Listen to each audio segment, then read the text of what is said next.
দ্বিতীয় পর্যায়ের আলোচনা আজকে ছিল দশম দিবস। আমরা তিনটি বিষয় নিয়ে আলোচনা করতে চেয়েছিলাম এবং সেভাবেই সূচি নির্ধারিত হয়েছিল। এর মধ্যে দুটো বিষয় আসলে পূর্ববর্তী আলোচনার অব্যাহত বিষয় ছিল। এর একটি হচ্ছে আদালতের বিকেন্দ্রীকরণ, বিচার ব্যবস্থার বিকেন্দ্রীকরণ।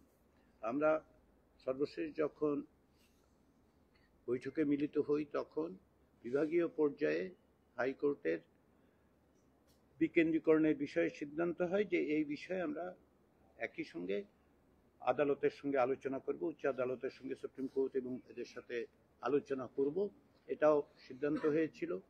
আমরা যে বিচার বিভাগকে বিভাগীয় পর্যায়ে নিতে চাচ্ছি সেই ব্যবস্থার ক্ষেত্রে আদালতের সাথে কমিশনের পক্ষ থেকে এবং বিভিন্নভাবেই এই আলোচনা হবে।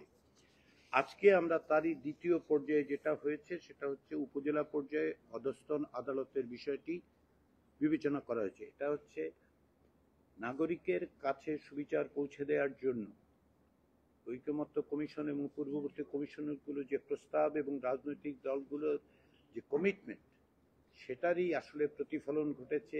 এই ক্ষেত্রে আমরা যে বিচার বিভাগ বিকেন্দ্রীকরণের বিভিন্ন রকম পদক্ষেপের ব্যাপারে একমত হচ্ছি। আজকে জাতীয় ঐকমত্য কমিশনের সাথে আলোচনায় অংশগ্রহণকারী রাজনৈতিক দল ও জোটগুলো উপজেলা পর্যায়ক্রমে অধস্থন আদালত সম্প্রসারণের ক্ষেত্রে একমত পোষণ করেছে। তবে দল ও জোটগুলো অধস্থন আদালত সম্প্রসারণের জন্য কিছু বিষয় বিবেচনা নেওয়া প্রয়োজন বলে মনে করে এবং সেগুলো আমি আপনাদের জানাচ্ছি। কিন্তু প্রথম প্রধান গুরুত্বপূর্ণ বিষয়টি হচ্ছে যে জাতীয় ঐকমত্যের ব্যাপারে রাজনৈতিক দলগুলো উপজেলা পর্যায়ে অধস্থন আদালত সম্প্রসারণের ব্যাপারে একটি ঐকমত্যে পৌঁছেছে। যে বিবেচনার কথা বলা হচ্ছে, যেগুলো বিবেচিত হওয়া উচিত বলে মনে করছে রাজনৈতিক দলগুলো এবং জোটগুলো, সেগুলো হচ্ছে: 1 নম্বর, যে সকল উপজেলাসমূহ জেলা সদরে অবস্থিত, অর্থাৎ সদর উপজেলা, সে সকল উপজেলা সমূহে আদালত সমূহ জেলা জজ কোর্টের সাথে সংযুক্ত রেখে সুনির্দিষ্ট করে দিতে হবে। 2, বিদ্যমান চৌকি আদালত, দ্বীপাঞ্চল ও ইতিমধ্যে প্রতিষ্ঠিত উপজেলা আদালত সমূহ বহাল রেখে এর প্রয়োজনীয় অবকাঠামো নির্মাণ করতে হবে। 3, জেলা সদরের কাছাকাছি উপজেলাগুলোতে নতুন আদালত স্থাপনের প্রয়োজন নেই, এজন্য প্রয়োজনীয় জরিপ পরিচালনা করা দরকার এবং তার ভিত্তিতে সেটা সমাপ্ত করা দরকার। 4, অবশিষ্ট যে উপজেলাগুলো থাকবে সেই অবশিষ্ট উপজেলাগুলোর জনসংখ্যার ঘনত্ব, ভৌগোলিক অবস্থান ও বৈশিষ্ট্য, যাতায়াত ব্যবস্থা, দূরত্ব, অর্থনৈতিক অবস্থা, মামলার সংখ্যা বিবেচনায় নিয়ে পর্যায়ক্রমে আদালত স্থাপন করা। 5, অধস্তন আদালতের জন্য প্রয়োজনীয় অবকাঠামো অর্থ বরাদ্দ নিশ্চিত করা। এবং 6, আইনগত সহায়তা কার্যক্রম উপজেলা পর্যায় পর্যন্ত সম্প্রসারিত করা। এইগুলো বিবেচনায় নিয়ে যে ঐকমত্য প্রতিষ্ঠিত হয়েছে উপজেলা পর্যায়ে অধস্তন আদালত সম্প্রসারণের, ঐকমত্য কমিশন এবং রাজনৈতিক দলগুলো আশা করে সেটা ভবিষ্যতে বাস্তবায়িত হবে। দ্বিতীয় যে বিষয় নিয়ে আমরা দীর্ঘ সময় ধরে আলোচনা করেছি সেটি হচ্ছে জরুরি অবস্থা।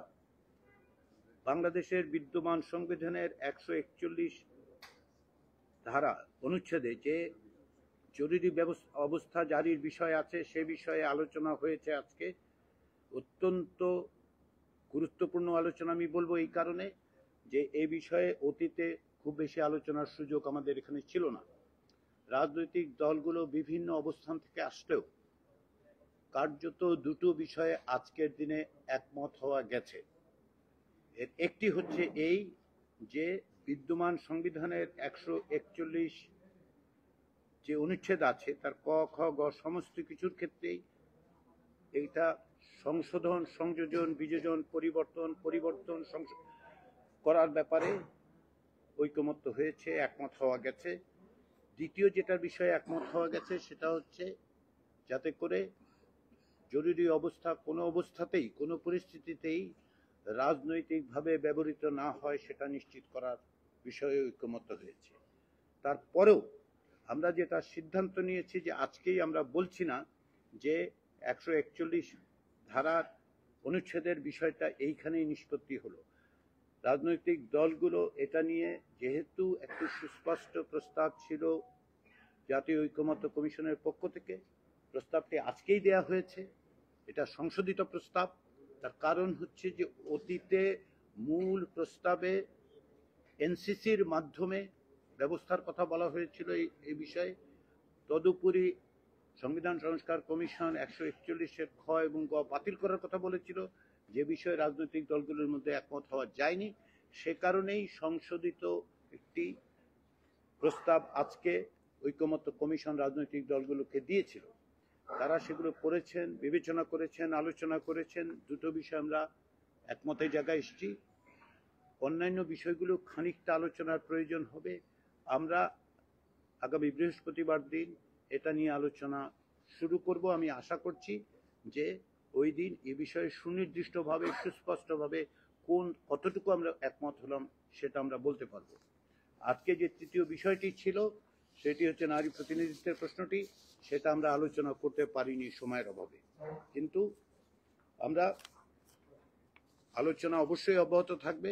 যেটা আমি বলেছি যে পরবর্তী বৈঠক হবে বৃহস্পতিবার দিন।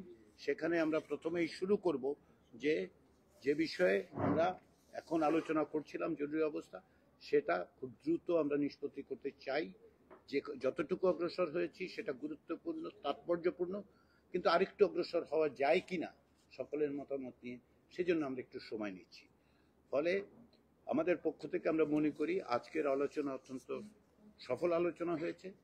আজকের আলোচনার মধ্যে দিয়ে আমরা বেশ কিছুটা পথ অগ্রসর হতে পেরেছি। একটি বিষয়ে জাতীয় ঐকমত্য তৈরি করা গেছে এবং আমরা আশা করছি যে অব্যাহতভাবে আগামী দিনগুলোর আলোচনায় আমরা জাতীয় সনদ তৈরির ক্ষেত্রে আরো অনেকটা পথ অগ্রসর হতে পারব। রাজনৈতিক দলগুলোকে আমি বারবার আন্তরিক ধন্যবাদ জানাই।